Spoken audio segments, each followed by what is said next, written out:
We've got a charged atmosphere for two rivals in the East Division. It's the Moonshine Throwdown, Marshall and Western Kentucky.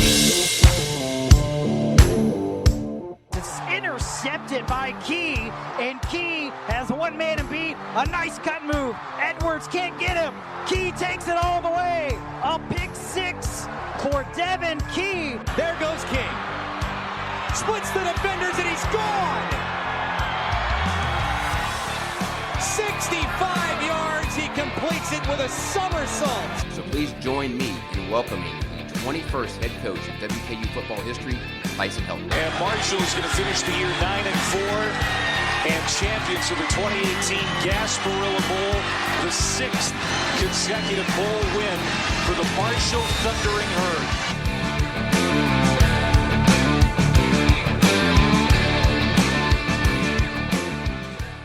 Welcome back to the Moonshine Throwdown podcast. Week 2's in the books now, Trace. Both squads 1-1. Stephen will be joining us later, by the way, folks. So, Trace is here with me now. Stephen will be joining us in a little bit. But like I said, both teams are 1-1. Eventful week, let's say, full of some ups and downs and, a lot of ins, a lot of outs. And I don't know, the Herd was in position to get a big win, just didn't happen for him. And Western Kentucky, who was an underdog by a lot of people, went down to FIU and not really stole a win, but they got a daggone win. So let's get into this podcast. Moonshine Throwdown podcast this week brought to you by Homefield Premium Vintage Collegiate Apparel.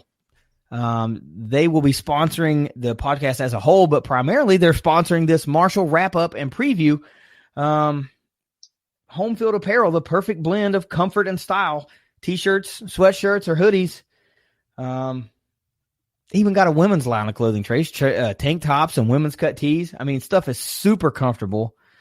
I mean, I can't speak enough about it. They are really, really nice shirts. Get yours at homefieldapparel.com and follow the guys on Twitter at Homefield, APPARL, Homefield Apparel. Wear one for the team. All right, Trace, let's talk about it. Herd went to Boise, Idaho to face nationally ranked and really the cream of the G5 crop for about the last 15 to 20 years. The Boise State Broncos. Boise ultimately comes out on top 14-7 in their home opener at Albertson Stadium. But man, the Herd really was in this game. I mean, they led for a while. The defense was amazing. The offense, not so much. I'm sure you have feelings on that. But I think if you would have asked a lot of people, they would have thought the Herd could have easily gone in there and got boat raced by Boise after what they saw them do to Florida State the week before, because VMI really wasn't a good measuring stick for the Herd. There weren't too many people that probably went in there and thought that Marshall could go in there and get a win. I'm sure there were a fair amount of people that thought that the Herd could at least hang tough. But man, they had the chance. There were chances to get the win. So let's talk about these 4 big key points that we always talk about that are excellent indicators on how a game plays out most of the time. Total yardage, time of possession, first downs, and turnovers. If you can win those 4 things or most of those 4 things, that'll pretty much tell you who wins the game. So right off the bat, total yardage, Boise 437 yards of offense, Marshall just 172 yards. Time of possession, Boise State 39 minutes 12 seconds to Marshall's 20 minutes and 48 seconds. First downs 22-9 in favor of Boise, and turnovers even at 2 apiece. So basically the Herd got doubled up in 3 of the 4 categories and was even in turnovers. That's not usually a recipe for a victory. But actually, that's usually a recipe for a much bigger loss. So for Marshall to only lose 14-7 says a whole lot about this defense. This defense is for real. Even with the loss of linebacker Jaquan Yulee, this defense looks like it is the class of Conference USA early in the season. So before we talk about leading stat grabbers and all that good stuff. Talk to me about the game. I know you've got some kind of feelings that you want to get out here, and I know some more of that will come out later on when we talk about grades. So let's talk about, man. Tell me about your feelings on Boise and the Herd. Well, I'm not going to mince words. The offense failed Marshall. Period. Point blank. End of story. That's the offense failed Marshall in this game.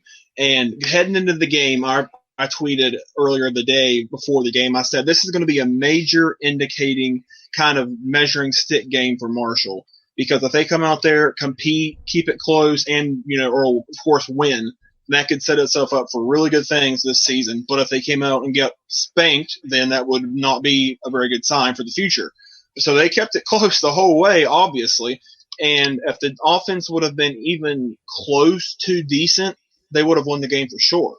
I mean, look, go through you bring up those points and the total yardage and the time of possession and all those things. And if you looked at that without seeing the score, you probably would have thought Boise would have won by about 3 touchdowns or more. So that shows how, even with all that, Marshall lost by 7 points. They gave up 14 points on the road at Boise State, a top 25 team. They gave up 14 points. I mean, it was just a masterful defensive performance.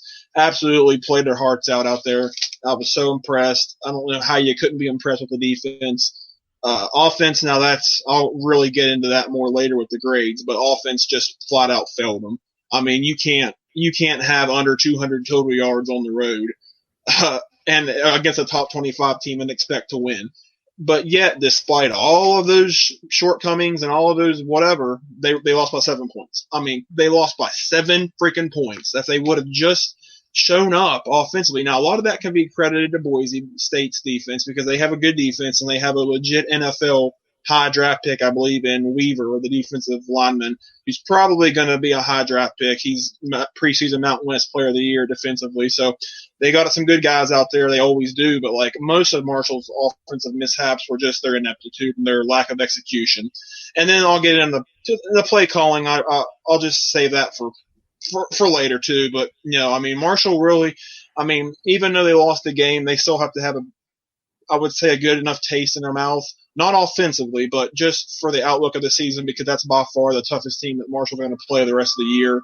So they're thinking if they could go that far, 2,000 miles, and really have Boise State where they wanted them for most of the game, or at least some of the game. If they can do that, then they must feel good about what the rest of the season could hold. So we'll see. But the offense, good Lord, it has to get better. Well, let us not, we got to talk about everything sort of that, plays into this game. Let's not forget it was a short week. It was a 6-day turnaround. Yes, the Herd was flying all the way across country. So you take that into account. The Herd was down, by my count, 3 wide receivers, maybe more. No Obi Obialo, no Taven Richardson, no Corey Gamage. So, Gamage lit it up at against VMI. Obi still hasn't seen game action yet. He's yet to play in a game. And Richardson played well against VMI. So, these guys are getting dinged up. The Herd's getting dinged up early, and that's not really what you want to have happen this early on. I guess the only silver linings of that is at least it's the out-of-conference schedule. So, right. You lose a game here, you wind up worst-case scenario going 1-3. Ultimately, other than, the crowd and the fans hemming and hawing and griping and moaning, the conference is still there for you to win. So, there's one thing I have to talk about. I have to ask this question. I know you're going to talk about it later, but I have to talk about it at the outset of the offensive game plan. It was obvious that Isaiah Green was not really on. So, to put it lightly, but the Herd abandoned the run game that was working. Similar to what Western did in week 1, where Gage Walker was running wild, and they just kind of abandoned the run a little bit. And the Herd did the same thing against Boise. I don't understand that. It's not something that you would think you would do against a team of that caliber in Boise State, and you got them on the ropes, and you stick with what's working until it doesn't work anymore. But that's just not how it went. Now, defensively, immediately what came to mind for me, and this is not really a football reference, but it is a sports reference. This Marshall defense to me was like the Rocky Balboa, like original Rocky, like Rocky 1. They just took a pounding off 437 yards racked up on that defense, but only 14 points allowed. So they took the punishment and they went the distance. They did not get knocked out. And I think that's pretty amazing considering. So let me ask you this, and then we'll move on. Did Marshall actually gain about as much respect as they possibly could have gained in the eyes of the nation-ish in a loss? Yes, I think they did.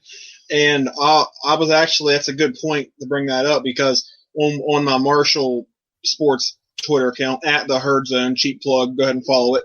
But there's a lot of, I tweeted something about, even though Marshall offense was standing and the fact that they lost, you got to show all kinds of respect to Boise State. You got to give them the props because they're the standard bearer in the group of 5. And so many Boise State fans replied to that and quoted the tweet and said nice things about Marshall. And I heard a lot of things about Boise fans being really welcoming and respectful and everything about Marshall. So I think that they've definitely earned Marshall's respect. I think a lot of, group of 5 team fans around the country probably earned their respect because it's a Friday night ESPN2 game, and a lot of the country's watching it if they're into that. And Marshall put on a good performance, enough to where you have to respect just how tough, and seemed like they're a really tough, grinded out kind of team. Now, I'm sure they weren't impressed with the offense, but that's a good point, because they did have 3 receivers out and whatever, but I'm not going to get into that. I'm not into the excuses. I'm into production, and they just didn't have it. But yeah, I think they definitely earned respect, definitely earned Boise's respect and the fans' respect. And I think they got a really tough game coming next year when Boise State's at the Jones. So I think that's going to be a phenomenal game. And but yeah, to answer your question, yes. Oh, cool. I hope a lot of Boise fans decide to make the trip, because every time I've gone to Jones C. Edwards Stadium, it is a lot of fun, and the fans are just so welcoming, and they're so appreciative of visiting fans that spend their hard-earned money and take their time and come to Huntington to watch a game. They may be all over you for the 3 hours inside the stadium that the game's going on, but before the game and after the game, it's all hospitality, and you really can't ask for more than that. So it's really nice to hear that was what Marshall fans flew into, those of them that went to Boise State. So let's talk about these game leaders for the Herd. Isaiah Green, pedestrian is really the only word that you can nicely say how his game went. It was a very pedestrian effort. 10 of 17 passing, only 56 yards and 1 interception. Yuck, move along, and let's hope it gets better. Brendan Knox, the leading rusher, 10 carries, 71 yards and a touchdown, 7.1 yards a carry. Xavier Gaines, the leading receiver, 3 catches, 26 yards. Defensively, I got 3 standouts here. Tavante Beckett, 13 tackles, 9 solo. Brandon Drayton matching him tackle for tackle, 13 tackles and 9 solo. Probably the best all-around game, Omari Cobb. 8 tackles, 5 solo, 1.5 tackles for loss, and a really, really clutch interception in the red zone against Boise State. Stats notwithstanding, let's move right along to grades, because I know you've got some things to say in particular. So let's start off. Quarterback play. It's got to be an F. There's nothing else you can give it. It was bad. I'm trying to not get too into it, but if I really wanted to rip into this, I could say a bunch of different things about how bad it was. It was pretty atrocious, and it just came out of nowhere. 10 of 17, 56 yards, really? You can get that in one pass, and he got that in the entire game. 1 interception, had a 13.8 QBR on a scale of 0 to 100. Come on. Where did that even come from? I don't know. I don't know if it was just the fact that Boise's defense was playing well. I don't know if it was the fact that he was missing some receivers. I don't know if it was the fact that he wasn't ready for that moment. I don't know what it was. Maybe it was all those things combined. But this was a bad performance. Probably, I would say, without a doubt, his worst game at Marshall, dating back to even last season. It just didn't look like the same quarterback. And I wrote a little note down on that too. It kind of reminded me of, that was like his Michael Bird song against Ohio in 2015 game. It was bad. It was just now I don't think he's not going to lose his job like Birdsong did, but it was, I don't know. I just can't get over the fact that he looked that bad. And I don't expect that to stay the same, but like a lot of people are on his case now, so we'll see if he responds from here. So I'm gonna go with an F. Yeah, this was an opportunity for Isaiah Green to get a signature win early on in his career, and it just didn't happen for him. This is not an indictment of the young man himself. This was just, it is what it is. You can't. How are you going to defend 10 of 17, 56 yards and 1 interception? You can't defend it. So it is what it is. Moving on. Offensively as a whole, I mean, it's got to be more of the same. Yep, a lot of the same. It's an F again. Just a putrid offensive performance. I mean, 172 total yards, barf. 7 points, barf. 9 first downs, barf. 2 turnovers, barf. They literally got doubled up in time of possession, and all of that is contributed to the offense's ineptitude. And I saw a tweet. The second half offensive numbers are absolutely mind-boggling bad. 14 plays, 0 yards, 4 punts, 1 interception, and 0 first downs in the second half of a real football game. Yards? No yards, a net of 0 yards. Wow. When you take into account the sacks and everything, 0. And yet they lost by 7 points and had every opportunity to win the game. That's just mind-boggling. I'm put it this way, I've never seen that from Marshall ever in my life. And I don't think I've ever seen that from anybody ever. Probably nobody ever. I mean, but here's what I don't understand is they ran for 116 yards on 25 attempts. That's about 4.5 yards a carry. Yeah. Why didn't they do that more? Which I'll save that more for the coaching. And then they only ran 43 plays offensively. That's just not enough. And especially when I touch on the plays at Boise, the amount Boise ran. So offense, you cannot give it anything but an F if you're realistic. Yeah. All you can say right now is you're glad it's over and, new week, new game, hoping for better offense. But defensively, hey, man, let's shoot this one right through the roof because defensively this has got to be a gem of a performance in my opinion. Absolutely an A. No doubt about it. This defensive performance is an A. I mean, if you just know, like you said, like we kind of touched on, if you look at the team stats, you would think maybe they didn't have a great game, but no. If you watch that game, they played absolutely phenomenal. 437 total yards allowed, but Boise State ran 82 plays. That's about 40 more plays than Marshall ran. Double them up on plays.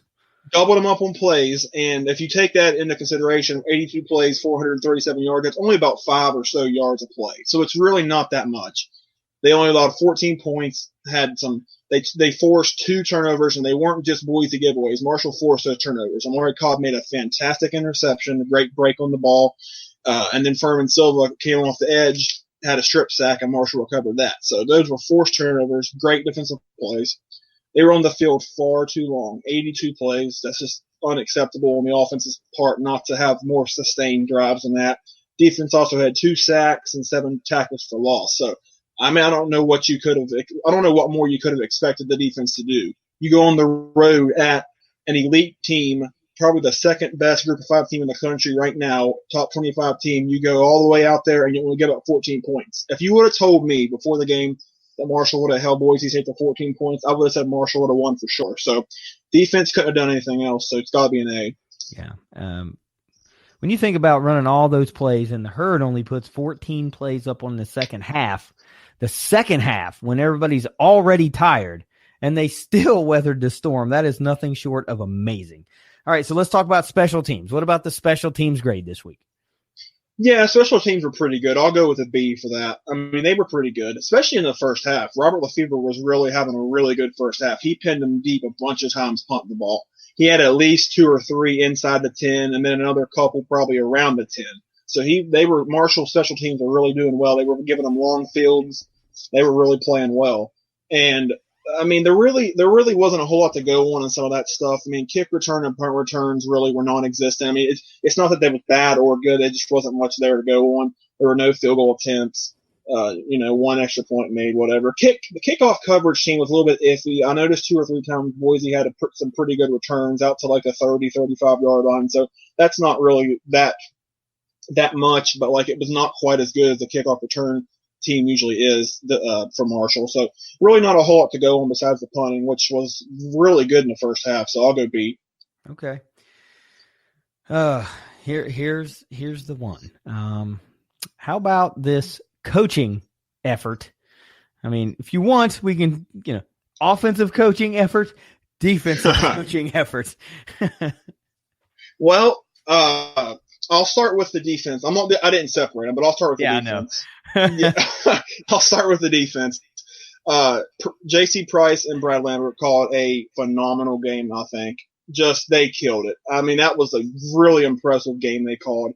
It worked really well. That was a team that absolutely lit up Florida State the week before on the road in Tallahassee with an early kickoff and the game situation being really different from what they expected it to be. They put up a bunch of points and yards. Marshall went out there and just shut them down for a good portion of the game. So they would have to be an A. But I'm not going to separate them. Coaching overall, I'm going with a D. And that would have been a lot lower if the defensive coaches didn't do so good. But offensively, what the heck was that? I mean, like how the game plan was so bad. I mean, Brendan, I tweeted this too on that Marshall account at the Herd Zone that I have. Brendan Knox had 10 carries for 71 yards and a touchdown. That's 7 yards a carry. He scored a touchdown with 1:02 remaining in the first quarter, and he had 4 carries the rest of the game. What? He had 4 carries in 3 quarters and 1:02 after he had a huge drive where he scored a touchdown and had about 4 carries on that drive. What the absolute heck are they doing? And it makes no sense because Isaiah Green was having his worst game as a member of Marshall, in my opinion. So why the heck wouldn't you want to run the ball more? And I know if that question was brought up, they would say, well, they were stacking the box. I don't care if they were stacking the box or not. You weren't going anywhere in the passing game. You ran 14 plays in the second half. Who cares if they're stacking the box? You ran 14 plays in the second half. Green threw for 56 yards. Knox literally ran for 71 yards on 10 freaking carries. And it makes no sense whatsoever. Doc, Cramsey, whoever was at fault there, they got to look in the mirror at themselves because that was a pathetic, in my opinion, called game offensively. The game plan sucked. There were some good moments. Don't get me wrong. Like they tried to I really like what they did with using Xavier Gaines and the Wildcat stuff. And I like that. And they ran some good plays, but how do you not run the ball more? They had 116 yards, like I said, 116 yards on 25 carries. That's about 4.5 yards a carry. So why the heck wouldn't you run it more? And, give Knox more carries. There's no excuse in the world that he only had 10 carries. Now, maybe it was because I don't think he got injured or anything, but King, he struggled.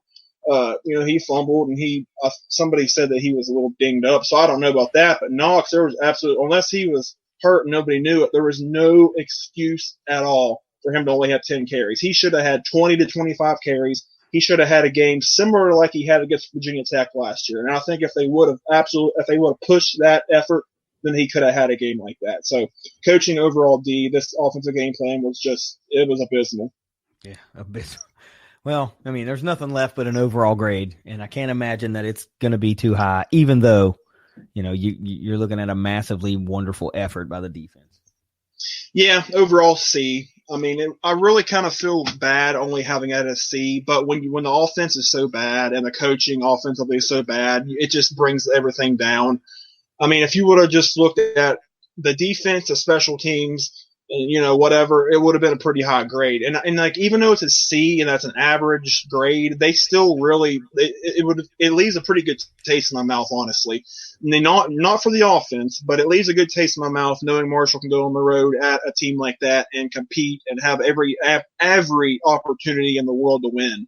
And really, they should have won the game. Maybe that's me being a homer, but Marshall should have won the game if the offense would have been even close to decent. So overall C, but this is one of the most optimistic C's that you could even come up with. So that's kind of where I am with that.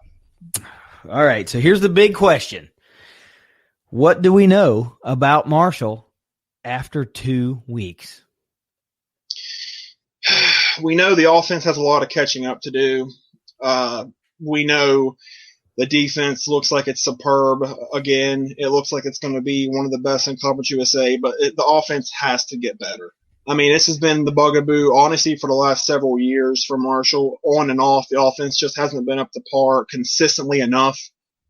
Now, they haven't had many games where they only score 7 points, but even at that, I mean, it's just not – that's not going to cut it. I don't care who it's against. 7 points isn't going to be anybody unless it's like VMI or something.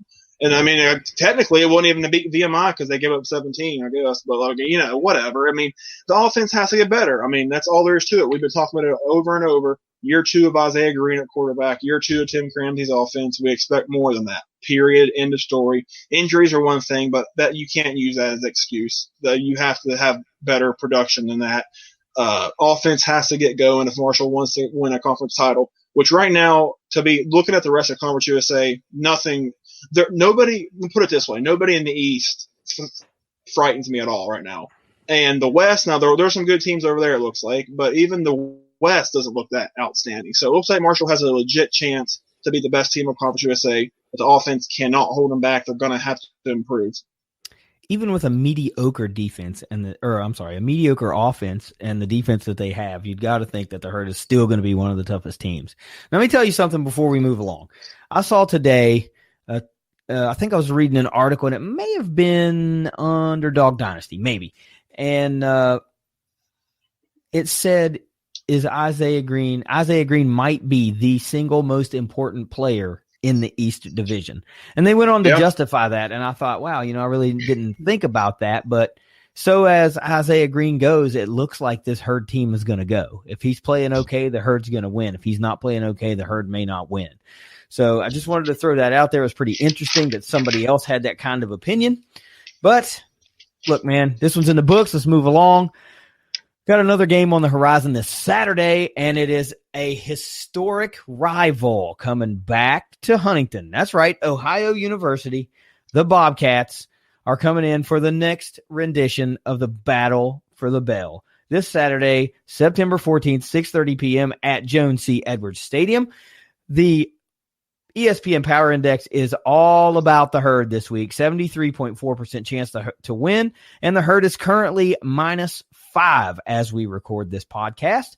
The Ohio Bobcats are 1-1 on the season. They got them a win over Rhode Island and took a big L. Not a big L. Took an L at Pitt.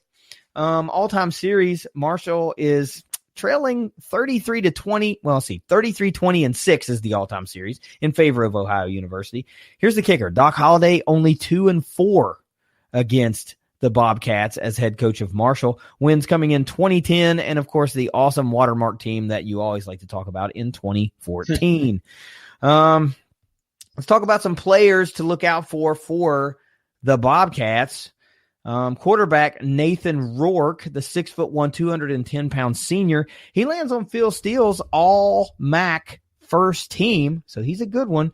31 of 49 on the year, 365 yards and 2 touchdowns. Running back DeMontre Tuggle, 5'10", 198-pound junior.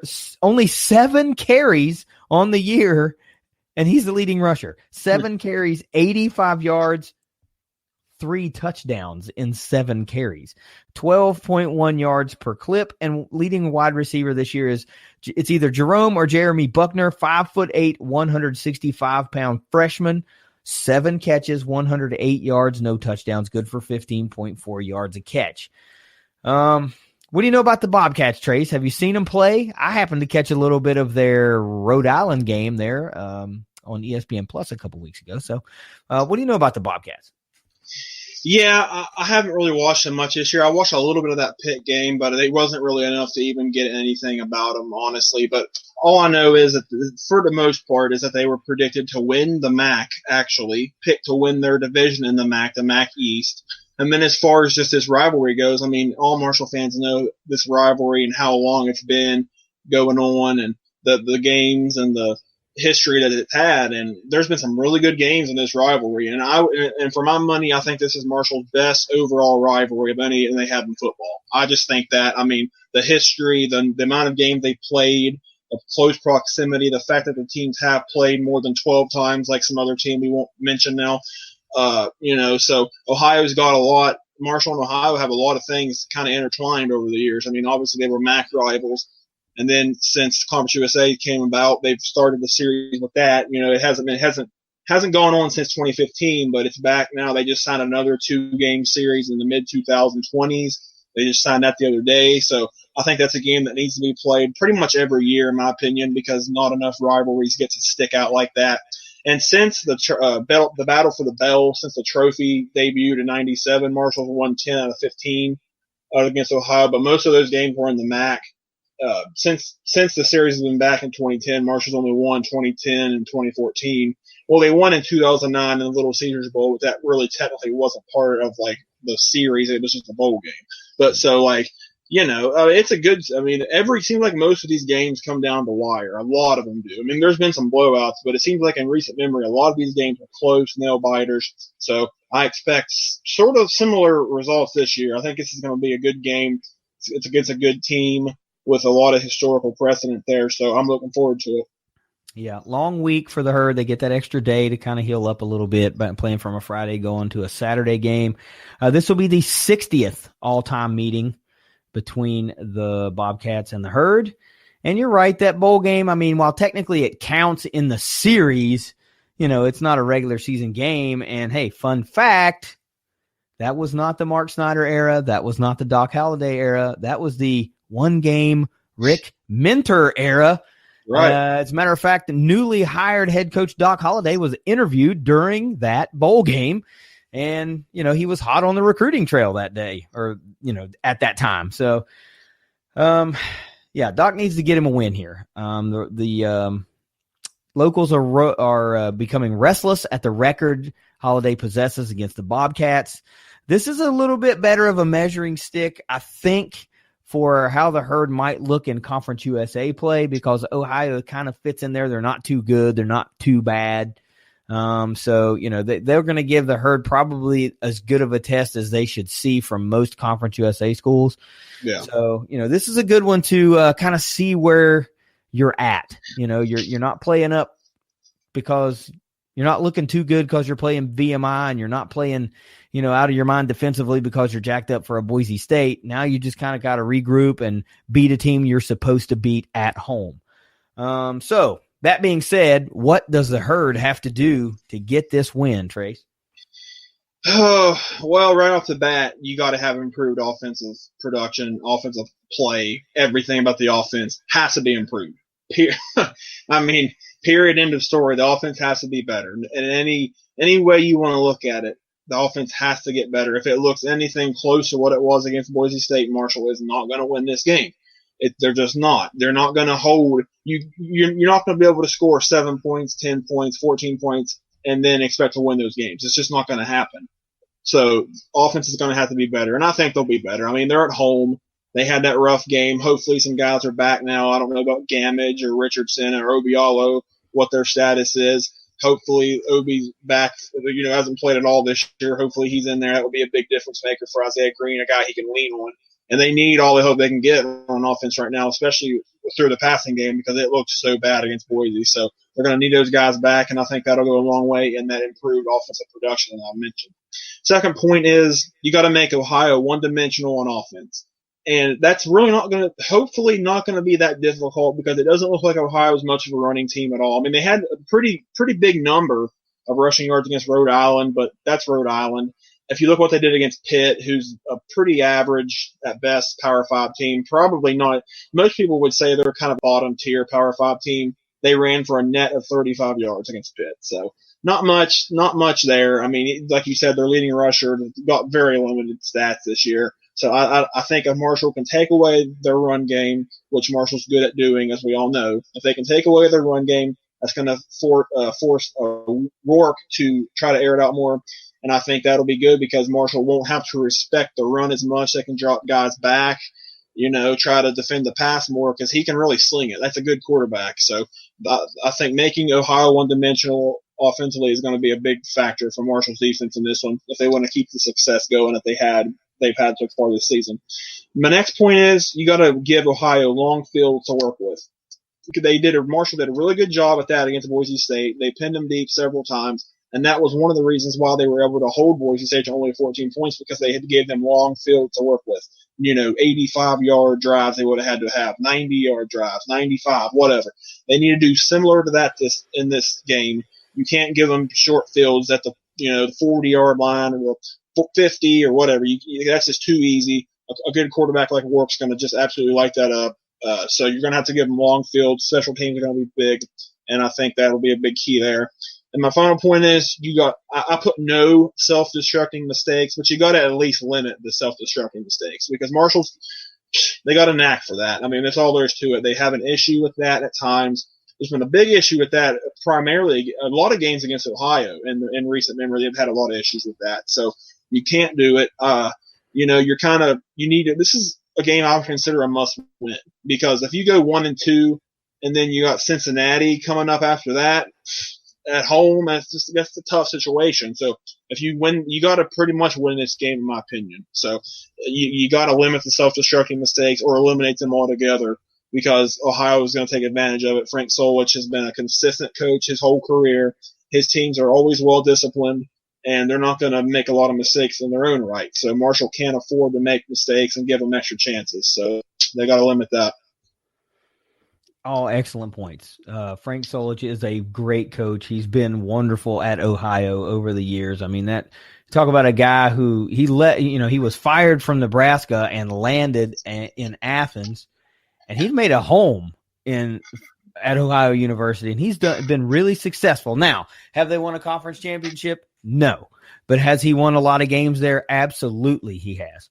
And you're right. Their teams are always well disciplined. They will sit back and let you shoot yourself in the foot until they can pounce on that mistake.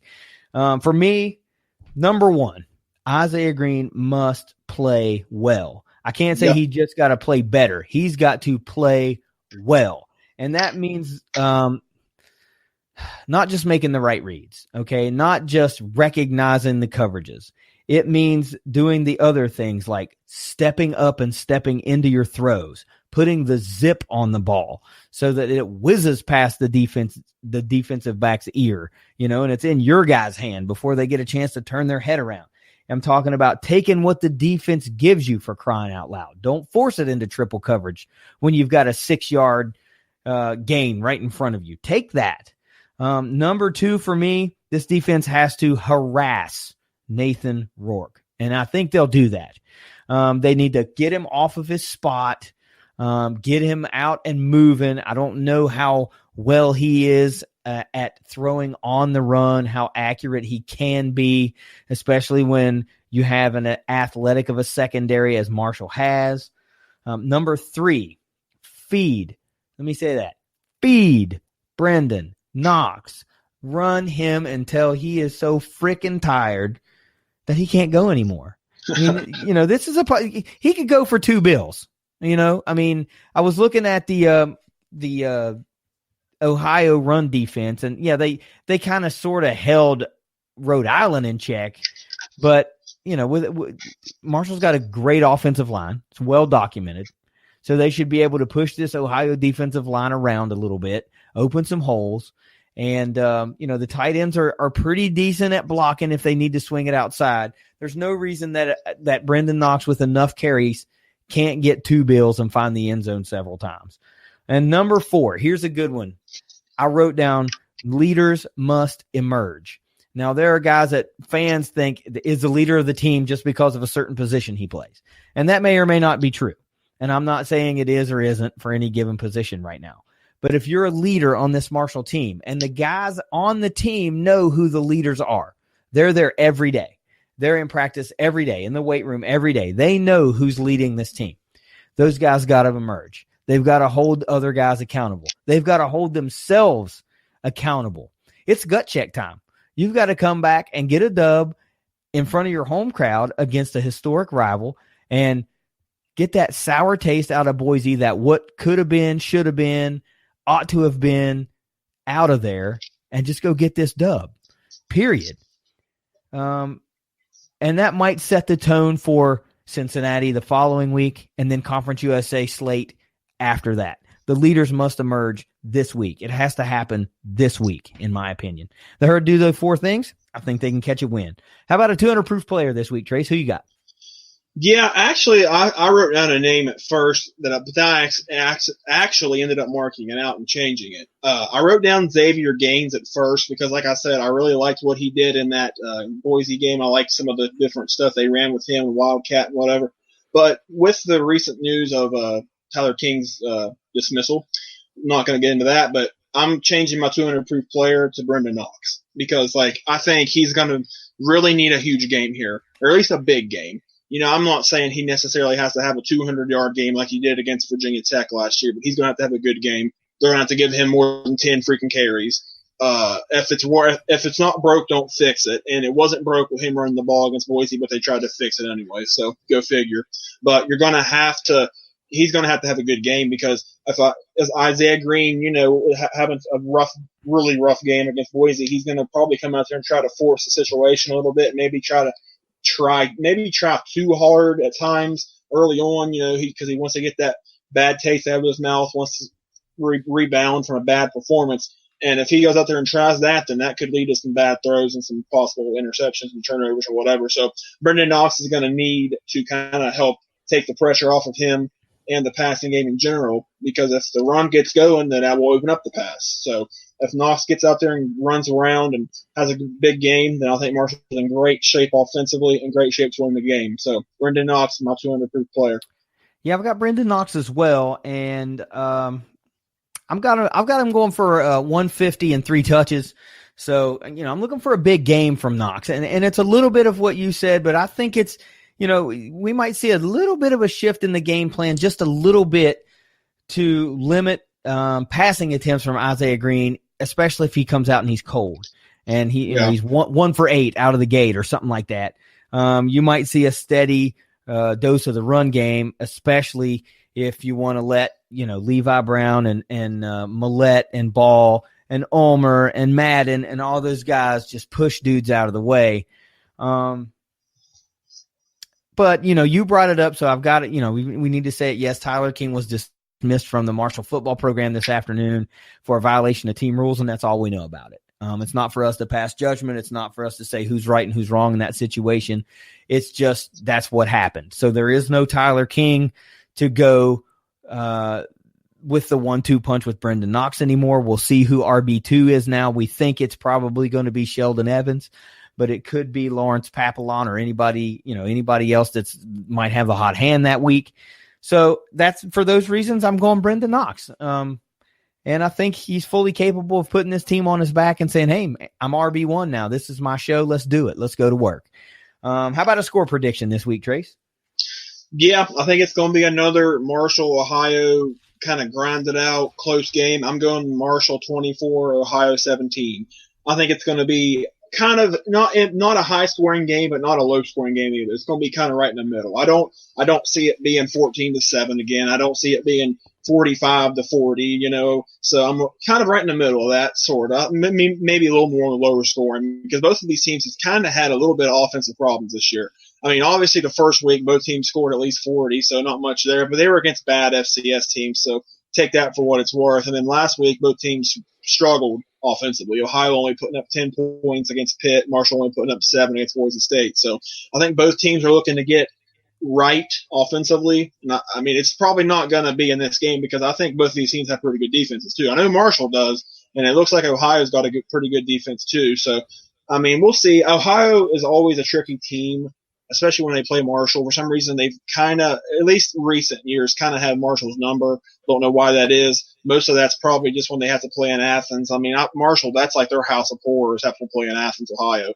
They have a rough time playing there. So I'm glad this game's in Huntington. I'm glad that game's in Athens is not until next year. But I think Marshall at home in a kind of a dire situation. They kind of need a win, in my opinion, almost like a must win. You don't want to be 1-2 heading into the Cincinnati game. And they have a bye before that, but you don't want to be 1-2.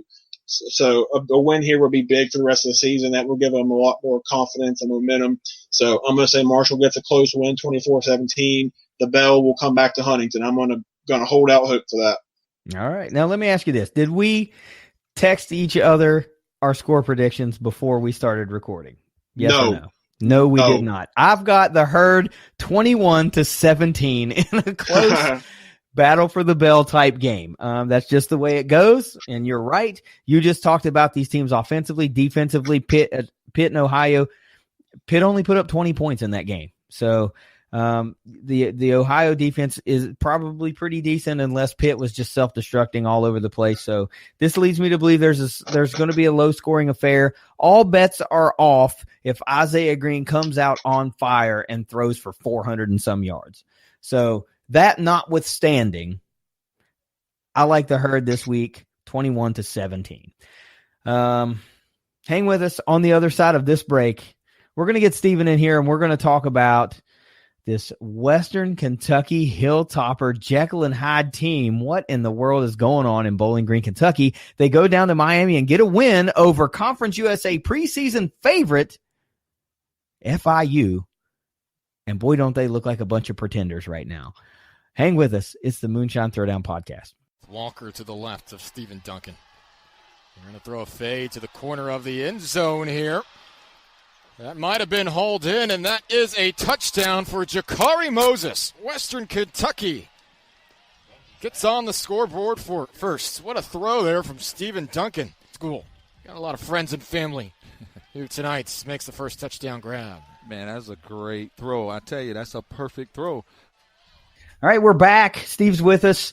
It's time to recap this Hilltopper win over FIU a little bit later in the episode. We're going to look forward to previewing this game against Louisville coming up in a neutral site game in Nashville. But before we do that, let's talk about this FIU game, man. I mean, FIU preseason, Steve, a lot of hype around them being a favorite in the conference. I mean, goes without saying in the East, but in the Conference USA as a whole, a lot of people touting them to maybe win the title. And, you know, it still could happen. But from what we saw in this game and what we saw in week 1 against Tulane, FIU is not much of a contender as much as they are maybe right now a pretender, because they just got absolutely boat raced by Tulane. And Western Kentucky, while we follow them a lot more closely than most of other folks in the conference, we think Western's better than they're getting credit for. So I don't know about you, but I wasn't really all that surprised that they went down there and got a win. But I was a little surprised in how dominant they were over FIU. So Tops get the win 20-14 in sole possession of first place in the Conference USA East Division right now. You got to love that. That's been a while since that's happened. Toppers held FIU in check, like offensively, almost the entire game. They don't get an offensive touchdown until 6 minutes, 5 seconds left in the third quarter. That defense knocked James Morgan out of the game. They knocked the backup quarterback out of the game, causing James Morgan to come back into the game. As a team, FIU 5 of 18 passing for just 66 yards. I mean, woof. We talked about that. Tracy and I did with this Marshall Boise game about how bad of a pedestrian type game that Isaiah Green had against Boise with just this 50 some yards passing. And as a team, FIU only gets 66 yards passing. Let's talk about those 4 things, those 4 kind of stats we like to key in on that are good indicators of how the game went most of the time. And that's total yards, time of possession, first downs, and turnovers. This is where it gets kind of good if you're a Toppers fan, okay? Total yardage, Western Kentucky wins the battle 339-217. Time of possession, the Toppers win that battle 33 minutes, 9 seconds to 26 minutes, 51 seconds. Toppers get the edge in first downs, 17-14, but here's what you really got to like.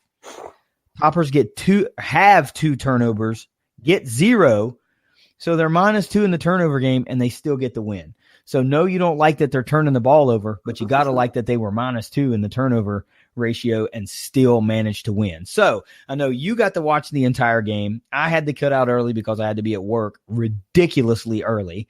So let's talk about it. Talk to me about this effort. Talk to me about this Topper team bouncing back after that really sour game 1 to kick off the Helton era. So talk to me. Yeah, man. I mean, just went down to Florida and just, you know, the Panthers are who we thought they were. I mean, they've never really won anything. They've never really staked a claim in Conference USA East. You know, they were on the rise because they've always been historically so down. Brought back a lot of returners. Heard Helton and Todd Stewart talking about, they started 11 seniors and, 6 or 7 juniors, I believe, on both sides of the ball. So an experienced team that has won back-to-back bowls, kind of getting a little bit of love that they might, take over the East this year. But we went down there, held our own, roughed them up, lived in their backfield. I mean, D'Angelo Malone, Juwan Jones. I mean, we just had James Morgan and Kalen Wiggins running for their lives. I mean, knocked both of them out of the game. You hate to hurt guys, but when their offensive line isn't doing their job and our defensive guys are making them pay, I mean, that's bound to happen when you're taking hits. And then the secondary showed a lot more poise, a lot more discipline. There was really only one big play that the defense gave up, the secondary that is, and that was on a broken play where the quarterback was running for his life and ended up flinging a ball up, and Alexander came down with it down the field. Other than that, they stayed home, kept the ball in front of them, and really that defensive line keeping pressure on the quarterback kind of set the tone for the game. Then offensively, Duncan had a couple interceptions. One of those was just an outstanding defensive play. Then the other one was just a ball thrown into double coverage that, you might like to have that ball back and try to get more points on the board. Right now that's my really only concern, is that we're not scoring a lot of points. And in this league, it's going to take more than 20 points to win some games. But if the defense keeps standing up like it is, it'll win us some games. And it definitely won us this game. Coach Helton gave the game ball to the whole defensive side after the game. So just really excited, really glad that they stood up and just rebounded and responded and came out and looked like a good ball team. They didn't look like a UCA team. They didn't look like a Coach Sanford, coach team that would have let that game slip away. Made some big defensive stops, got the ball with 4 minutes left and put the game away. Ran the ball, picked up a couple first downs, and got out there in victory formation and, came back to Bowling Green 1-1, first place. So, we'll take it. I love it. Yeah, I bet you'll take it. Anytime you're in first place at anything is something you want to have. But look, this begs the question for me. We saw what we saw out of Western in week 1. And we know, you and I particularly know, that was vastly, outside of a couple of guys, was a vastly underachieving game on a team level, because there is no way that they're not better than Central Arkansas. So we know that we were hoping that was just an anomaly, I'm hoping that was the punch in the mouth that woke this Hilltoppers team up and was like, all right, well, we've got to be better in all 3 phases. And we saw that.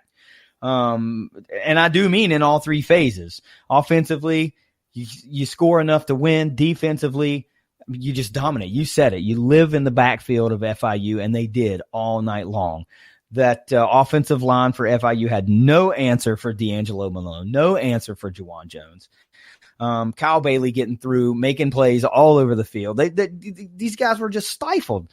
And then you talk about special teams, the big-legged Aussie averaging almost 50 yards a punt on 5 punts, I think it was. And then special teamer of the week in Conference USA is the kicker, Corey Munson, the freshman. So great all-around game. And I hope I hope last week was, like I said, the punch in the mouth that they needed to kind of wake up the lion a little bit and get the effort that they need week in and week out to win some games. I do agree with you. 20 points is not going to win a lot of games in the conference. We tend to think. So, let's talk about these leading stat leaders, and we'll talk about it a little bit more. We'll get into your grades.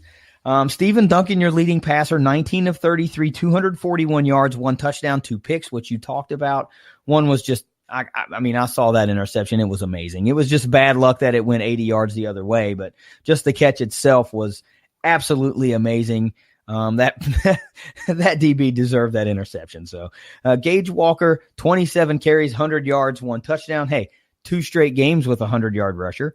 So that's something you like. It took what we keep talking about 20 some odd games to get a 100-yard rusher under the last coaching era. And now we're 2 for 2 this season. Lucky Jackson, your leading receiver, 6 catches, 93 yards. And then Kyle Fortenberry, 5 catches for 74 yards. Defensively, I got 4 standouts for you. I mentioned Kyle Bailey, 13 tackles, 3 of those solo. Devin Key, he got my vote for player of the game in the online poll that I can't remember who put it. Might be WKQ football account that puts it out. I can't remember, but I voted for him. 11 tackles, 5 solo, 2 tackles for loss. And then the 2 defensive linemen, the defensive ends, man, what great games. D'Angelo Malone, 9 tackles, 2 solo, 1 tackle for loss and a quarterback hurry. And then Jawan Jones, 8 tackles, 3 of those solo, 1 sack and 1.5 tackles for loss. Smothering effort by the defense. You cannot say enough about that. So all those stats behind us, let's get into some grades for this game because I'm anxious to hear you expound on certain things rather than just how the overall game went. So how about the grade for the quarterback play? We saw a little bit of improvement from the week before. So what do you got for Mr. Duncan this week? Yeah, I'm going to give him a B-. I mean, the only negative right now is the turnovers. Right now, I think he's tied for second most interceptions in the country with 4 through 2 games. So, you'd like to see the decision making get a little bit better. And after hearing Coach Helton today, the staff is fully confident and behind him and his development and where he's going to go before the season's over. So, I got a lot of faith in him. I just want to see drives get completed and get finished. And, let's not turn the ball over. Let's not give it right back to the defense. Let's sustain drives and put more points on the board to put more pressure on the other team's offense and just let our defense do what they're going to do. So B-, the interceptions really being my only red flag. He had a pretty solid game otherwise and kind of liked what I saw in his progression. Yeah, I'm not trying to pile on here, but going down the stat line there, Stephen Duncan's also credited for a fumble. It was not a lost fumble, but it's one of those plays that essentially turns into a wasted play if you have to kind of fall on it. So clean up those turnovers a little bit, and you got to like the trajectory of the progression for Stephen Duncan. I did notice that Ty Story got into the game. I saw him get in for one play. I don't know if he made it back in the second half, but Coach Helton had said that he wanted to try to work Story into the game plan, and he managed to get in there for at least the one play that I saw. It didn't really amount to much. It wasn't a pass play. It was a run play, but, he was in and right back out. So how about offensively as a whole, Steve?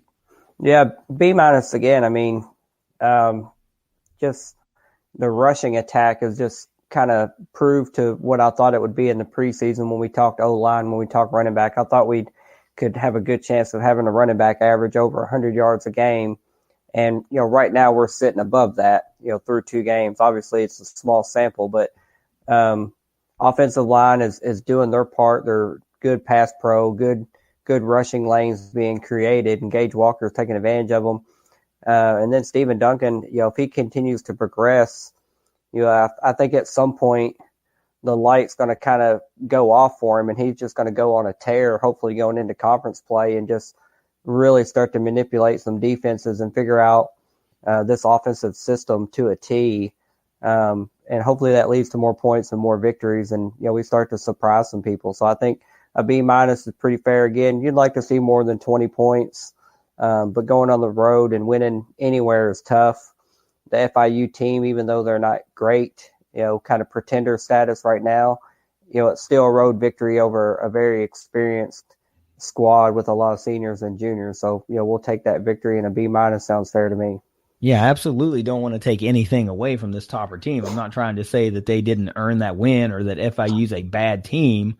All I meant by that is, with somebody that got as much preseason pub as being a conference favorite as they did, you would expect them to be a little bit more competitive in their week 1 game for sure. And you would, if you're an FIU fan, you absolutely did not see a 3-win team from the year before coming in and beating you on your home turf in your home opener, but it damn sure happened now, didn't it? One thing of note on this offense that came out this week is a little bit of bad news that, since we're talking offense, we might as well talk about it. And that was that Coach Helton confirmed that running back Jakari Moses is out for the year again. The poor kid just cannot catch a break. So speedy recovery, Jakari. And, hopefully you'll get another crack at it next season and, be able to make a go of it. So we hate to hear that. I mean, the kid has just been pounded by injury and, just cannot catch a break. So bummer on that note. Defensively, it's got to be a great grade. Yeah, I mean, you got to give those guys an A. I mean, they, held their leading passer to 41 yards. They held their leading rusher to 48 yards, I believe. So just absolutely caused havoc, all game. The biggest play was a broken pass play that the backup ended up chucking down the field. Maurice Alexander had a big pickup. And then they ended up scoring their first touchdown. But, other than that, the secondary was disciplined, kept the ball in front of them, broke up a lot of pass plays, had good tight defense that, forced tight throws to be completed that they just weren't completing. And then, the run defense, we're just looked good against UCA, now looked just as good against FIU.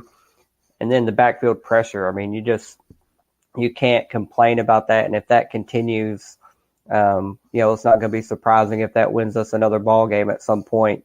And, I would like to see us create more turnovers, get a fumble, get an interception, get something. But as long as we're staying, keeping their offense behind the chains and not, being in second and third and short situations, that's going to bode well and put that pressure on the offense of whoever we're playing. So the defense, they got the game ball from coach, and they definitely get an A+ from me with their effort because they had a great game. They won that ball game. Yeah, they definitely did. Any kind of effort like that week in and week out is going to win you more than just one ball game. There are several teams on this schedule this year that, were coin flips. At least they, Toppers may not be favored in them or probably weren't going to be favored in them in preseason. And they were looked at as a coin flip. And, any type of defensive effort like that is going to flip the coin in the favor of the Tops for sure. Now, special teams. We talked about it a few minutes ago. So give me the grade for the special teams. Yeah, man, special teams, they also get an A. We pulled off an onside kick early in the game, kind of showed some aggressiveness and getting the ball right back after we scored. Corey Munson, special team player of the week, connected on his PATs and his field goal attempt. And just overall, there was no negatives. Haggerty had a good game punting with a good punt average in the high 40s.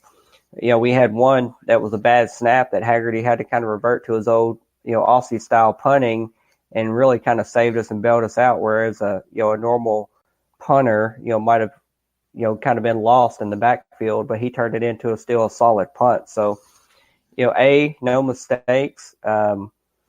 We almost had a mistake on a punt return. Clayton Bush had one bounce off his collar, but we were able to get on top of it. So, but he's a freshman. It's his second game. I'm sure he's amped up, and I'm sure he's the one beating himself up just as much for not securing the ball. But luckily, it didn't cost us as a turnover. But that was really the only gray area that the special teams had. Everything else was executed very well. So A for those guys as well. Yeah, no doubt. Corey Munson, what else can you say? 2 of 2 on field goals, long of 44 yards. That right there would have won a couple more games had he been on campus last year. Haggerty, 49.2 yards per punt, long of 55. And, yeah, you're right. Clayton Bush almost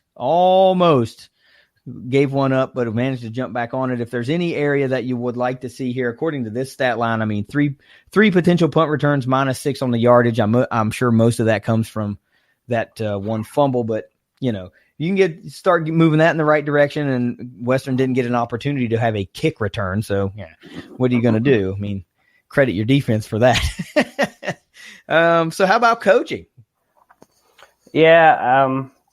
Coaching, I'm going to write a B-. There were a couple plays that got in late, and we ended up having to burn some timeouts. rather than take a delay a game. Kind of something I expected to see. I remember seeing it with Taggart. I remember seeing it with Brom, that sometimes those first-time head coaches trying to get their calls and their signals in, it doesn't always get in as fast as it needs to be. Granted, it didn't turn around and bite us in this game. We didn't need those turnover or those timeouts, but there could be games in the future where those type of, I don't want to say errors, but those type of situations where you're burning timeouts could come back and bite you. Or if you end up taking delay a game and getting yourself behind the chains, it's not going to help you. And then it still seemed like after halftime, our adjustments weren't quite where I expected them to be. It seemed like in the first half we were having a lot of success running behind the right side of the line, and then we kind of get away from that going into the second half, trying to do more, get more diverse with the offense, which I understand, but if it's not broke, don't fix it. Lean to your strengths, let the running game carry the team for now. Like we said, Duncan is developing in the system. Let him get some confidence on some short throws and open up the long game every once in a while. But, just like see more points and a little bit cleaner play calling, but still overall a good game. The defensive side, obviously, those coaches are going to get an A. They dialed up a lot of pressure, but overall a B- on coaching. Yeah, I got to talk about the fact that you got that onside kick. You went for it early and showed some aggressiveness that's happened to work out. That's a big plus. 2 for 2 as far as 100-yard rushers go. So, there is a little bit of riding your strengths, but you might want to ride it a little bit more right now. We talked about that before we started recording. Stephen Duncan is progressing every week. He's getting a little bit better and a little bit better. So until, you can just really cut him loose and allow him to do everything that he needs to do and feel really, really, really good about it, dude, ride this offensive line, ride these backs, let him take what the defense gives him. And hey, enough times in the game, he'll have an opportunity where those backs and safeties are creeping up to try to protect against that run, and boom, there goes Jackson over the top, or there goes Pearson over the top. Those opportunities will be there. But for now, hey, if the running train is working and you're getting 4 yards a carry, last time I checked, 4 times 3 is 12, and it only takes 10 to get a first down. So there's no need to abandon the run if it's working. How about overall? I got some pretty solid grades from you here. So overall, I'm looking at a pretty good grade, I'm thinking. Yeah, we're going to go with B+. Really the only thing holding them back is scoring some more points. I'd like to see offensively us explode with some more points on the scoreboard. Just get a little bit more solid on the execution side of things, finish some drives, get more points. This next game is going to kind of be a big matchup. Last year it was sloppy at times, and they end up switching quarterbacks in that game. We switched quarterbacks in that game, and now obviously we both have new coaching staff, so we need to clean up the execution and hopefully let the offense ride us to some victories. So, but a B+, it was a solid road win, like we've said a few times now. Hard to complain about that. Starting off conference play the right way, the ones that count. So B+ for overall. Yeah, B+ leading to first place in the East. You got to love it. Now, earlier when we were recording the Marshall segments of this podcast, I'd mentioned that the Marshall defense reminded me a lot this week against Boise State of Rocky Balboa, and the fact that they just took punch after punch after punch, but never got knocked out by Boise. And they gave up 430 some odd yards of offense, but only 14 points. And that leads me to talk about this Western Kentucky team right now. And I've got to ask the question, because I'm getting ready to ask you, what do we know about Western Kentucky after 2 weeks? But my thoughts are, is this the M&M Western Kentucky? Will the real Hilltoppers please stand up? Is it the team that we saw let one slip away at home against Central Arkansas, or is it the team that we saw show up and go down on the road to FIU and dominate that game defensively and do enough offensively to get a win? So, who's the real Western Kentucky? What do we know about the Toppers after 2 weeks, Steve? I think we know that their defensive front seven is just going to be a problem in every game that we play this season. They're going to be forcing those offensive lines to hold their blocks. And I think they're going to be disrupting some quarterbacks and some running backs game plan. I think the real team is the one that we saw against FIU. I think, that UCA game, I think our DBs, our secondary might have been a little bit overplaying balls, being a little over aggressive. Sometimes it's easy to look at that schedule and see a lower tier opponent and think, I'm going to sneak up and try to make a play. And then you get burned. Before you know it, you're behind the 8 ball. You end up losing the game that you shouldn't have lost. So I think they showed that they can be more disciplined. I'm sure film study and Clayton White was, very detailed. They talked about being very disciplined with their eyes and being in position. And they did that versus FIU, and the stats show that. So I think the real team is going to be closer to what we saw against FIU. Of course, you're never as good as your best game. You're never as bad as your worst game. But if they land somewhere in the middle of that, I think they're going to be just fine and going to hold their own in conference play. Well, I'd like to think we've already seen the worst game. And I would also like to think that we have not seen the best game.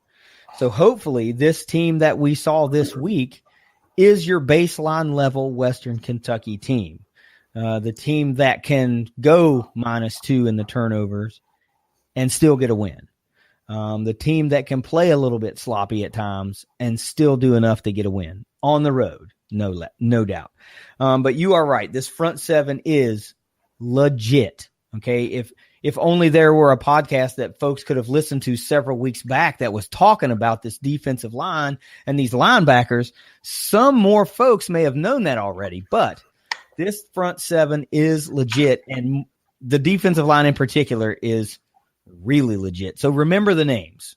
D'Angelo Malone, remember the name Juwan Jones, because if you do not account for these guys, they will wreck your offensive game plan. So word to the wise, whoever Conference USA fans of whatever team happen to be listening and you have Western on the schedule, you better hope that your coaches are accounting for them, because when the game week is over that week, you're going to look at the stat line and you're going to say, damn, we should have done a better job against these two guys. So, all right. Great win. That's all you can say. Good to be 1-1. Get off the schneid. Don't have to wait 2.5, 3 months to get that first dub of the season. That's got to be a nice exhale moment, and we can move up from here. So speaking of moving up from here, let's talk about Louisville. This is a game, in my opinion, that the Toppers let slip away last year. They had it. They should have won it. They should have won it. Currently, ESPN Power Index, they really like Louisville, 77.5% chance to win. And as we record this, Louisville -9.5. The game, of course, is going down Saturday afternoon, September 14th at 4 o'clock Eastern, 3 o'clock Central, and at Nissan Stadium in Nashville. So about an hour away from Bowling Green, Kentucky, about 2.5 hours away from Louisville. So I expect a large contingency of both fan bases to be there. Series, well, so before we get to the series, let's talk about Louisville. Louisville's 1-1 on the season. Just like the Tops, they took a loss to Notre Dame, and then they beat Eastern Kentucky. So what do you really know about Louisville right now? Probably not a whole lot. They've played a really decent team and a not-so-decent team. All-time series, 20-12 in favor of Louisville, and Louisville has sadly won the last 10 in a row, dating back to 1982. Toppers' last win over Louisville came in 1975, so they are due. Even though, like we said, it was 20-17 in 2018. That's a game the Toppers should have had. They let it slip away, but hey, it is what it is. You can get one this year. Before we start talking about a few players on this Louisville team, what do you know about Louisville? What do you think about Louisville? And do you think that the Toppers have a legitimate chance, based on what we just saw from this team, to actually beat this team from the ACC? Yeah, I mean, the only thing I've watched of them so far is about the first half of that Notre Dame game. I was tuned in watching it, and I noticed they're a very fast, very athletic team. They've got a mobile quarterback that we saw last year. I think he could present some problems just because he's athletic. He can throw the ball. He can get out of the pocket and create some plays with his legs. But we also just experienced that at FIU. James Morgan is semi-mobile, and then Kalen that came in, it was very mobile, very athletic, but we kind of contained both of those guys. So that I think that will be the biggest test is can we contain and can our secondary stay disciplined? I think the defensive line will do their best to move the quarterback out of the pocket and make them uncomfortable. And then at that point, I think it's going to be up to our secondary to kind of stay disciplined, stay home, and avoid those big plays. So I absolutely think we can win. Like you said, it slipped away last year.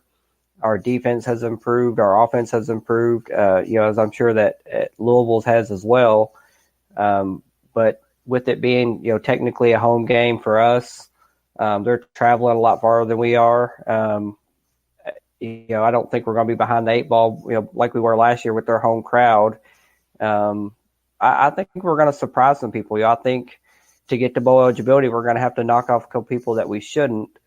And, this is one of them that is winnable if we just put some points up on the board and stay defensively tough and sound.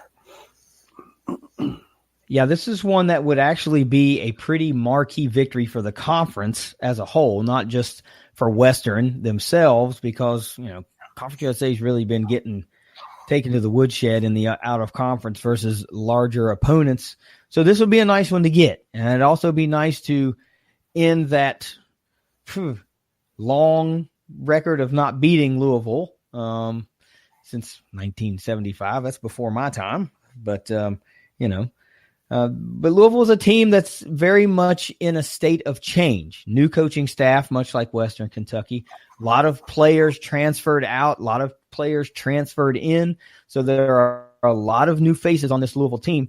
Some familiar faces, of course. But it's the situation is very much in flux. This is not the same Louisville team by any stretch that the Toppers played last year. So, we'll see how it works. You got to think that Western's got a better chance based on what we've seen so far this year versus what we saw last year this early in the season. So let's talk about some players to look out for. Of course, quarterback Jawan, aptly named Jawan Pass, the 6'4", 239-pound junior, 24 out of 46 on the season, 330 yards, 4 touchdowns, just 1 interception, and then another 20 carries for 104 yards and 2 touchdowns on the ground. Looking real quick, he's only been sacked. Well, I say only. He's been sacked 4 times on the season through 2 games, but all 4 of those came against Notre Dame.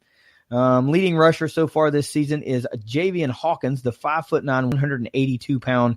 It's got to be a redshirt freshman because he has stats from last year. 30 carries and 245 yards, hasn't found the end zone yet. And then the leading receiver so far this season for Louisville is Tutu Atwell, the 5'9", 153-pound sophomore. 7 catches, 100 yards, and 1 touchdown. It's not very often that I come across a guy whose measurables are like less than me. I'm not a very big guy at all, but I don't think I'd want to be getting hit by some of these dudes if I was only 153 pounds. So good luck to him. I hope Devin Key doesn't key in on you, so to speak. All right, so we talked about it a little bit. So how about some specifics, Steve? What do the Toppers have to do to go to Nashville, line up against this ACC opponent, in-state rival, so to speak, roughly an hour and a half up the road, and get a win?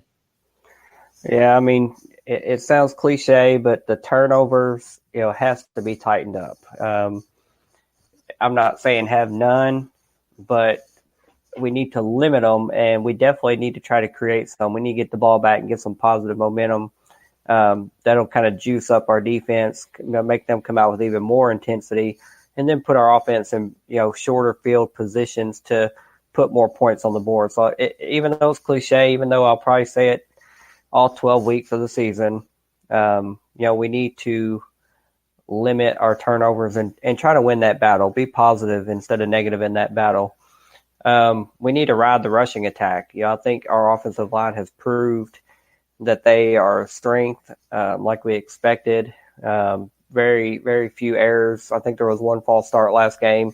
But other than that, they've been solid. They've opened up some gaps for Gage Walker. And then our secondary kind of needs to just stay home. I mean, they need to do what they did against FIU, contain, good pressure defense and, almost force, Juwan Puma Pass there to beat us with his arm, because we know if he gets outside the pocket and the play breaks down, he can run. He did that last year versus us and it was successful. So if we keep his legs from being a factor, I mean, you rattled off his completion percentage and it was barely 50%, I believe. So, not the greatest passer as far as completion percentage. So, force him to be one-dimensional. Don't let his legs come into play. And if the secondary stays home, we can surely, use that to propel ourselves to victory. Now, I asked Trace the same question during our segments with the herd, and I'm going to ask you this just because this is so odd. Did we talk about these points before we started recording? What I mean is, did we share with each other what we were going to say? No, absolutely not. No. Okay, great. Because my number one thing is I think Gage Walker needs to go for 125 plus. So riding the rushing attack, just like you say. Number two, you said play sound defense. My number two thing is play assignment defense. Do your job and live and die by your job. Number three, you talked about turnover margin. Mine is Topper's got to be +2. And not just limit, but they need to be at least +2 in the turnover margin to win this game. They need to go out and get some, so just get the ball back. And then number four, for me, if this defensive line can match the effort that they gave in the FIU game, I think that's going to go a long way into helping the cause for the Toppers. So. It's pretty wild that you and I are so like-minded in what we think specifically they need to do to win this game. But, it seems obvious to me, just as it seems obvious to you. So how about a 200-proof player? Who is your 200-proof player this week against Louisville? Yeah, I'm gonna ride the same horse I rode last week. I think the defense is going to do their thing. I'm going to need Mr. Duncan to continue his progression, continue his improvement, and really limit the turnovers and manipulate the defense a little bit. It's there, if you watch the Notre Dame film, those guys just kind of picked Louisville apart and went up and down the field, had a lot of success running the ball as well. So there certainly are opportunities there to move the ball. We just need to limit mistakes. Don't be the Brett Favre gunslinger like we discussed earlier. Don't take, high risk, low reward type throws. Take what they give you and put points on the board. That's what we need to happen. So Stephen Duncan is my 200-proof player. I'm venturing away from the 10 horse this week because I think it's going to take a pretty good defensive effort with the type of athletes and the amount of athletes that Louisville has at those wide receiver positions and then the running back positions and things like that. So I'm going with a defensive player this week. I like the bounce back effort from Devin Key against Florida International, and I like for him to be my 200-proof player again this week.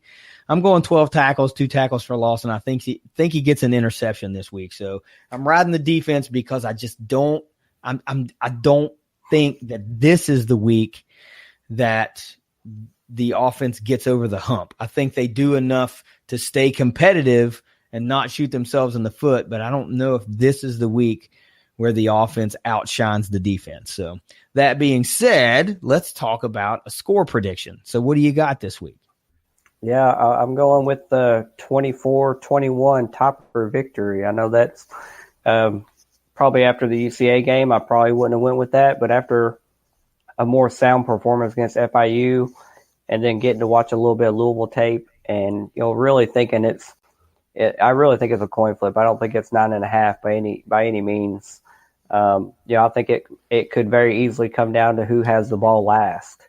Who really is going to get the ball in their hands last to move the ball and possibly score to win the game. But I think Western is going to surprise some people and steal another victory and really continue to ride that confidence that they just established against FIU. I know they had a chip on their shoulder against UCA. Hopefully that hasn't faded off into the distant memory now. They need to remember that, they can lose to anyone on any given day if they don't show up to play. But I think they show up to play and have a little bit better offensive performance. I think it's going to be a little bit of a defensive battle as well. But 24-21, give me a 3-point victory. Yeah, give you take it. Take it. I'm not as confident this week, and I hate to say that. I think the game, not that it will be too big for Stephen Duncan. I just don't think that we're going to see the leap in comfortability and the leap in being able to limit those risky throws this week in a big game, in a marquee opportunity for him to get a signature win this early in his campaign. I like Louisville 28-17, and I hate to say that, but I just fear that one too many trips to the well on a risky play may bite the Toppers in a way that keeps them behind the 8 ball late in the game. So give me the Cards with an 11-point dub, and I'll gladly eat the crow if Western gets the win. So I hate to end that on that note, but maybe I should have went first. But, looking down the schedule, if Western gets this win over Louisville, they could go on a little bit of a run here. I mean, you got UAB coming to town. They haven't really been beating the world down. Then you got Old Dominion coming to town. You're going to Norfolk to play Old Dominion. Those games are always freaking weird. So you really don't know how it's going to play out. And then you got Army coming into Bowling Green, and then Charlotte, and then you go to Huntington to face the Herd. So there's an opportunity. If Western gets this win, that they could actually be favored against UAB, and maybe a coin flip or favored a little bit against Old Dominion. They may or may not be favored against Army, depending on what Army looks like by then. But, dude, the Toppers could be staring down the barrel of 4-1 or 3-2, heading into that Army game. And that's something you really got to like. I'm not sure very many people would have said, yeah, I like Western to go 3-2 or 4-1 right out of the gate. But I think they get this win against Louisville. That's going to give a lot of confidence moving forward, and it just very well may happen. We got 2 big games on the slate. Both squads setting 1-1 right now. We got the Herd still playing the out of conference. Western Kentucky's got one in conference. They're currently in first place in the Conference USA East, if you can recall. Everybody saw that coming in the preseason. But no, I kid. All right, Trace, let's start us off here with some final thoughts. Yeah, I want to talk a little bit more about the Boise State game and just the home and home series in general. I'm absolutely thrilled that Marshall has this series on the schedule because, like I said, it's a great situation for both teams, both highly respected Group of 5 programs. Boise State, the end-all be-all of the Group of 5. Marshall has had their moments like that over the years. Now, it hasn't been nearly as consistent as Boise State, clearly, but Marshall's had their moments in the sun as well at the elite of the elite in the Group of 5. And I hope that this series, it gets extended in the future. I mean, I know it's just a home and home, but I feel like both teams and both programs and everything surrounding the programs will really benefit from having another, maybe at least another home and home, because I think it's a great situation for both teams. I know it's a long, long trip both ways, but it's worth the trip because even though it was in Boise, Idaho, there was a good, solid section of Marshall fans there. Now, whether those fans travel from Huntington or not, all of them is a different story. But it's still a good amount of people there from Marshall. I think there'll be a good amount of people from Boise and Huntington next year. And I want to see that series keep going because it's just a great game to have. I mean, Marshall, I said, when that game came on, I said Marshall versus Boise State just sounds like a good game. It sounds cool to me. It just sounds like something people want to watch. I mean, it was almost surreal seeing Marshall play on the blue field and everything because you see everybody play there for years and years and years, and seeing your team play on it is pretty cool. So I really want this series to continue, and I would rather both Ohio and Boise State series continues, because I think, obviously, like I said, Ohio is probably Marshall's best overall rivalry, and I think Boise State can end up being, I don't want to say a rivalry, but it's at least a game I would want to see more than a home-and-home one time. I think they deserve more than that. Both teams deserve it, and I think that they both have enough respect for the other to where they can make it happen. But, yeah, I mean, as far as this Ohio game goes, it's a must-win in my opinion. They got to get a win here, go to 2-1, then they have a chance to go 3-1 heading in conference play. So we'll see how it goes. Yeah, I mean, I like the look of that Marshall-Boise State matchup, too. It kind of almost looks like it should have been a bowl game type thing. You know what I mean? And we're moving into an era where these teams are all trying to separate from everybody else. Like, you're stuck in a group of 5 conference that is so generally top heavy by 2 or 3 or 4 teams, and the rest of the conference just drags you the heck down, that you would think that the movement would be, hey, why do we not play other top Conference USA teams or MAC teams or AAC teams or Mountain West teams? So you would like to think you would see things like Boise and Central Florida, or like Fresno State and Ohio University, just the bigger type G5 schools playing each other fairly regularly. Now, it doesn't have to be they signed a 6-game series, but no, home and home's cool. And if it goes well, hey, let's do this again in another 5 or 6 seasons. Let's try this again. This was a lot of fun. So I like the way that looked too. So very cool, very cool. I'm looking forward to seeing how it turns out next year, seeing how Boise fans travel to Huntington. That's hopefully that's a game that, a lot of folks will want to come and see because of the history around the Marshall program. It kind of seems like it's not a destination campus in the grand scheme of college football. You don't think about, it's not the Swamp, it's not the Horseshoe, it's not the Big House, it's not Autzen Stadium. But when you're in the group of 5, I think it's a destination campus at that level of football, just with the history that's around there and the plane crash and all that kind of stuff. And, people want to see that. So it's one of those things. And I hope a lot of Boise fans make the trip. And I think those that do will enjoy their time in Huntington. And some of their fans will probably say, you know what, maybe we should extend this series. This was a lot of fun. I could do this again. So, we'll see how it goes this week. Let's just hope for the Herd gets a dub against Ohio and move it on. So we'll be back to relive that game next week. So Steve, what do you got on final thoughts, man? Yeah, I'm just really amped up. Even though it's a home game at a neutral site, I'm just excited. Been making plans since the FIU game ended to get down to Nashville and kind of what the tailgating is going to look like, and catching up with some people I haven't seen in a while. So I'm ready for a good football game. It's always good to have that in-state game. We've never beaten an ACC opponent, so that would be huge. Like you said, we haven't beaten Louisville since 1975. We've lost 10 in a row, so it could really do a lot for our program, for just the overall, perception if we are able to go down there and shock them. I'm sure it will do leaps and bounds for our recruiting of the in-state guys and even some of the bigger, out-of-state, the Georgia and the Florida pipelines that we have. If we can go and beat Louisville. And then, like you said, it'll put us in good position, heading into the next stretch of games, ODU, UAB, Charlotte, Navy, before Marshall. So, I think this is a big game. It's not a must-win by any means. It's not a conference game. But it would be a nice one to have, and it certainly is a winnable game. But we just have to go down, play sound football, execute, and just be disciplined, really in all 3 phases. If we're not, then, we will come home with an L. But I really think, and I have a good feeling, that we're going to sneak out of there with a W, and I'm ready for that. Yeah, I don't think that was a homer pick by you at all, because is Western capable of winning this game? Absolutely they are. But like I said, I'm just not sure that the offense is going to get over the hump this week. That could come next week against UAB, especially if they happen to get the win.